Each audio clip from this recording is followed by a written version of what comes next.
పుష్పవృష్టిం శుభాగంధాః శబ్దధ్వని విసర్మః ఆసనపరవేశే పాదానాం తద అద్భుతం ఇవాభవత.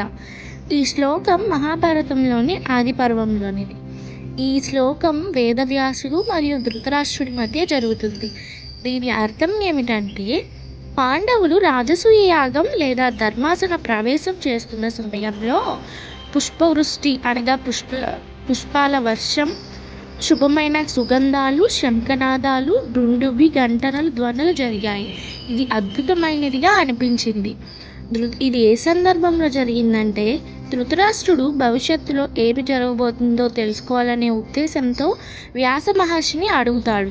వ్యాస మహర్షి కురుక్షేత్ర సంగ్రామానికి ముందు పాండవుల శక్తిని, వారి ధర్మ పాలనను మరియు భవిష్యత్తులో వారికి జరిగే విజయాన్ని వివరించుతారు.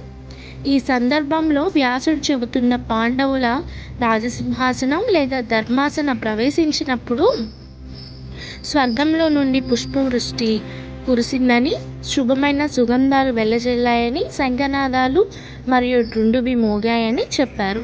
ఇది పాండవుల విజయానికి సూచిక.